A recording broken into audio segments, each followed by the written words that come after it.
and his wife, wakati alimwambia Adamu na mke wake, is when he said, let us create man aliposema wacha tumuumbe mwanadamu in our image. kwa umbo letu, It is that image ni umbo hilo that gave man authority. kilichompa mwanadamu mamlaka. So the question is this: Hivyo swali ni hili, authority to do what? mamlaka ya kufanya nini? Number one, Ya kwanza, authority to represent God. mamlaka ya kumwakilisha Mungu. Number two, Ya pili, authority to engage with God. mamlaka ya kuwa na mahusiano na Mungu. Number three, Ya tatu, authority to fellowship with God. mamlaka ya kuwa na ushirika na Mungu. Number four, Ya nne, authority mamlaka to be the ambassador of God on the earth, kuwa balozi wa Mungu duniani, representing God, kumwakilisha Mungu, representing the kingship of God kuwakilisha ufalme wa Mungu on the earth. katika dunia. Authority Mamlaka to represent ya kuwakilisha the godliness of God uungu wa Mungu on the planet. katika sayari. Authority Mamlaka to represent kuwakilisha the holiness of God utakatifu wa Mungu to the planet. katika sayari. Authority Mamlaka to represent the righteousness of God kuwakilisha uhaki wa to Mungu the earth. kwa dunia. Authority Mamlaka to be able to engage with God. kuweza kuhusiana na Mungu.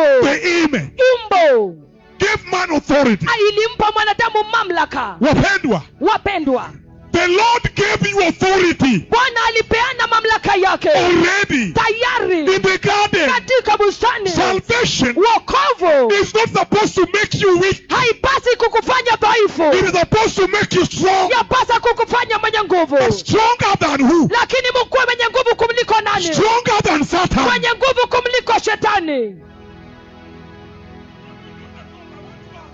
How many of you here would wish to be stronger than Satan? Wangapi wangependa kuwa wenye nguvu kumliko shetani? I see those who there are those who don't want to be stronger than Satan. Why is Mama rising all the time? Okay, she's serving people. That's nice. Okay, okay. Should I give you water for that? Now look at me, everybody. Nitazameni kila mtu. Have you ever reached a point where you are born again, but you can still tell, enyewe nimeokoka, niko kanisani, but I'm struggling? Je, umewahi fika mahali ambapo umeokoka lakini utajuta wewe mwenyewe utagundua No, let's just talk. Let's kwani talk. nimeokoka lakini nasumbuka. Wacha tuzungumze. It is easy to preach. I can preach very well. Ni rahisi kuhubiri, naweza hubiri vizuri kabisa. But I want to engage you. Lakini nataka ninene na nyinyi. In your life of salvation, Katika maisha yako ya wokovu. have you ever experienced number one drought? Je, mara ya kwanza kabisa umewahi pata kushuhudia ukame? When you are trying to pray, but like it is like your prayer is going nowhere. Mahali unatajaribu kuomba na nikana kwamba maombi yako hayafiki popote. Have you ever reached a point Je, umefika mahali whether you are praying very much mahali unaomba sana and fasting very much, na unafunga sana, but the flesh has refused to give up? lakini mwili umekataa kukata tamaa? How many are there? Wangapi wako pale? Okay, you are saying, oh, Bishop anauliza swali sasa watu wataniona eti mimi nimeshinda na flesh. Hapana, hata mimi saa zingine flesh inanisumbua kama wewe tu. Kwa sababu wewe kama unataka kujifanya eti wewe usumbue na flesh, wewe unadanganya wewe. Angalia jina, niambia wewe acha ukora wewe, hata wewe unasumbuka.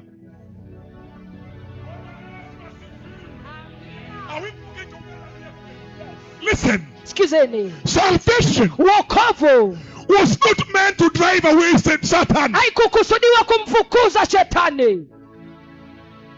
People think, Watu wanadhania, Bishop, askofu, please pray omba kabisa, for me. niombee, I am struggling. nang'ang'ana. You said it today. I was following from Airways. You said masturbation, Ulisema leo kupiga punyeto, sin, sexual immorality, mambo maswala ya usherati, lie, uongo, no, whatever the sin. dhambi yoyote ile. But let me take, for example, one example sin Lakini that the devil has used to torment the church inside the church. Wacha nichukue dhambi mojawapo ambayo shetani ametumia kutesa kanisa, watu ndani ya kanisa. It is called masturbation. Inaitwa kupiga punyeto. Can you call it louder? Masturbation.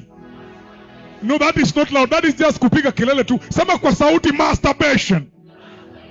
Now listen to me the way people suffer. Nisikizeni kabisa jinsi watu wanateseka. When they call me, they say this. Wakinipigia simu wanasema hivi, Bishop, askofu, I am struggling. ninang'ang'ana, I have lost control. nimekosa kabisa, nimeshindwa I don't kujidhibiti. know what to do. Sijui nifanye nini. Bishop, I am ashamed of myself. Askofu, ninajiaibikia I mwenyewe. don't know who to tell. Sijui nimwambie I nani. can't tell my pastor. Siwezi mwambia mchungaji Some wangu. of them are, and I asked them, are you married? Nikauliza, je, mko kwenye ndoa? Yes, I am married. Akasema ndio, nipo kwenye ndoa. And they are still struggling. Na bado wanang'ang'ana. It is a demon in church. Ni pepo kanisani.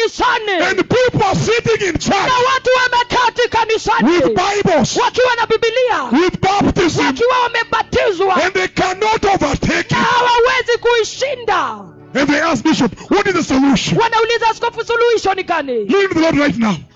Niongoze kwa Bwana Niongoze kwa sasa. Bwana sasa hivi. They think Wanadhania that if I pray for them ikiwa nitawaombea to lead them to the Lord, kuwaongoza kwa Bwana, and they say today I'm born again, waseme kwamba leo nimeokoka, they will wake up kwamba wataamuka and asubuhi find it is gone. na kupata imeondoka. I always tell them no. Kila mara nawaambia la, Salvation doesn't remove sin. wokovu haiondoi dhambi. Salvation gives you power. Wokovu inakupa nguvu Say no. wa kusema la.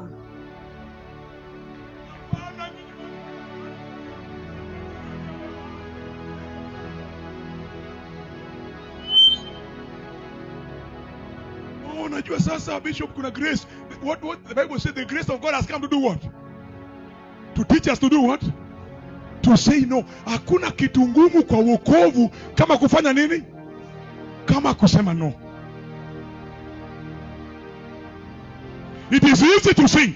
Ni rahisi kuimba, It is easy to preach. ni rahisi kuhubiri, But to say no lakini kusema la is the biggest weakness of the church ndio now. udhaifu mkubwa kabisa wa kanisa sasa To hivi. say no Kusema la and to stand with your no. na kusimama na kusema la yako. Hey, Ndio so he's saying so. hivyo anasema hivyo. Beloved people, Watu wapendwa, there are people in the Bible kuna watu katika Biblia recorded here wamenakiliwa hapa who are in church, ambao walikuwa kanisani, and their names are recorded in the Bible, majina yao yamenakiliwa kwa Biblia, but they are being used as an example. lakini wanatumika kama mifano People who did not say no ya watu ambao hawakusema la to sin. kwa dhambi, People whose salvation watu ambao wokovu wao did not give them ability to say no. haikuwapa uwezo wa kusema la.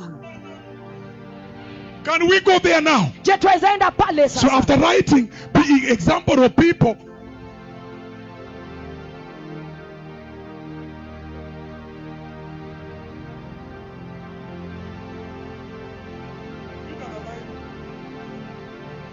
Hallelujah. Haleluya. So now Kwa hivyo sasa I want to start with the book of John chapter 8 verse 2 nataka nianze na kitabu cha Yohana mlango wa 8 mstari wa 2 up to verse 11. hadi mstari wa 11. So if I were you, Ningalikuwa wewe, I wrote it across the Bible, then the rest scripture will come down here like this. ninaiandika hapo juu na kisha maandiko mengine itaweka pale kando. Meaning, Kumaanisha that is the main scripture. hiyo ndiyo andiko kuu, Then the rest of them will now follow like na this. nyingine tena zitafuata pale chini. I heard you saying that hell is not a place where you will call God and he come, right? Nilisikia ukisema kwamba jehanamu sio mahali ambapo utamuita Mungu na akuja, sivyo? And what is it that will take us to hell? Na ni nini hicho kitatupeleka jehanamu? Inability to say what? To say no. Kutokuwa na uwezo wa kusema la. To say no. Kusema la. Yes, inability to say no. Lazima tuseme la. Kutokuwa na uwezo wa kusema no. Kutokuwa na uwezo wa kusema la. So I'm reading the book of John. Nasoma kitabu cha Yohana Chapter